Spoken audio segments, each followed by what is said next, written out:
Welcome to my channel అమ్మమ్మ చేతి ఉంటుంది. ఈరోజు మన రెసిపీ అసలు చేపల పులుసు.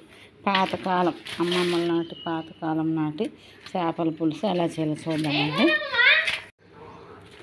దానికోసం ఇది చూడండి, పెద్ద ఫిష్ 2 కేజీలు ఉంటుందండి ఫిష్.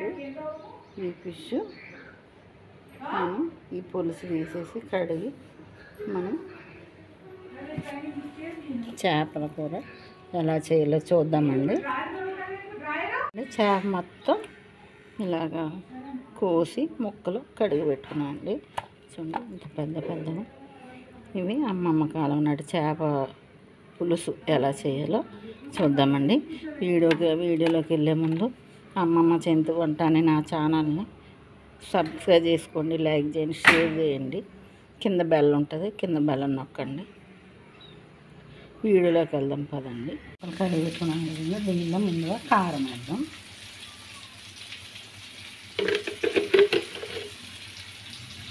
ఒక 2 స్పూన్స్ కారం వేసానండి. దీనిలో ఉప్పు అండి 1.5 స్పూన్ వేసాను. ఉప్పు సాడుకుంటే మళ్ళీ తర్వాత వేసుకోవచ్చు. పెట్టుకున్న అల్లం వెల్లుల్లి పేస్ట్ వేసానండి. స్పూన్లు వేసాను అల్లం వెల్లుల్లి పేస్ట్. ఇవన్నీ మనం చేప ముక్కలకి బాగా కలుపుకొని కలుపుకున్నామండి.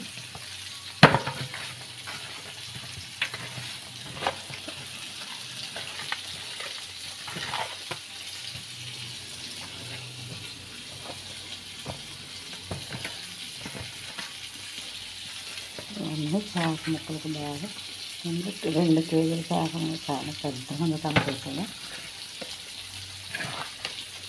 ఇవన్నీ మనం ఇలా కలిపేసుకుందామండి. ఇవన్నీ చేప ముక్కలకి పక్కన పెట్టేసుకున్నాం. ఇలా కలిపెట్టుకున్న తర్వాత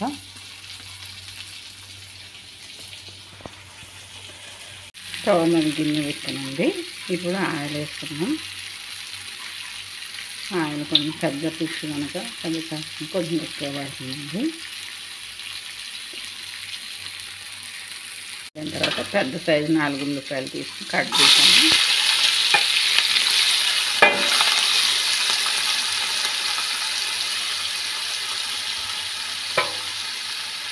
దీంట్లో 4 పచ్చిమిరపకాయలు చేసి ఇవి కూడా వేసుకున్నామండి. ఉల్లిపాయలు తొందరగా మగ్గుతాయి, కొంచెం సాల్ట్ వేసాను. ఇవన్నీ వేసుకొని ఇలా కలుపుకొని ఉల్లిపాయలు మొత్తం ఈ విధంగా వేసుకొని మగ్గిపోవాలండి. దీనిలో కొంచెం కాసుకొని పసుపు, 1 స్పూన్లు అన్నీ వేసి మళ్ళీ కలుపుకున్నామండి. ఇట్లా కలిపిన తర్వాత అక్కడ ఇట్లా మూత పెట్టి దీనిలో మనం చింతపండు పులుసు తీసి పెట్టుకున్నామండి. ఫిష్ ఎక్కువ ఉన్నాయి కనుక దీనిలో చింతపండు వేసుకొని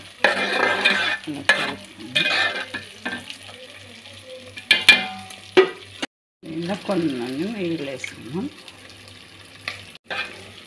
నేను వేసుకున్న తర్వాత కలుపుకొని మళ్ళీ ఒక 2 మినిట్స్ మూత వేద్దామండి.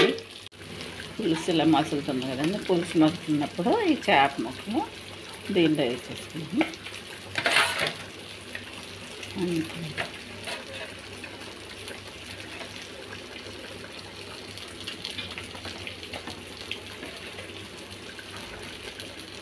వేసేసుకున్నాం కదా, వేసుకుని మళ్ళీ మూత పెట్టుకున్నామండి. సిమ్లో పెట్టి మంట మాత్రం బాగా లో ఫ్లేమ్లో పెట్టి ఉడకనిద్దామండి.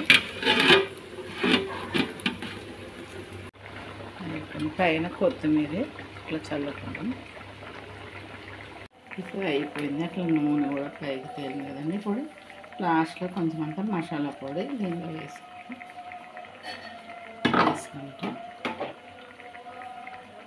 అయిపోయిందండి కూర. ఎంతో టేస్టీగా ఉండే అమ్మమ్మల కాలం నాటి ఈ చేపల పులుసు ఈ విధంగా చేసుకోండి. దాని కర్రీక స్టవ్ ఆఫ్ చేద్దాము. అంతే. నచ్చినట్లయితే నేను చేసినట్లయితే మీరు కూడా ట్రై చేయండి, లైక్ చేయండి, షేర్ చేయండి, సబ్స్క్రైబ్ చేసుకోండి. కింద బెల్ ఉంటుంది.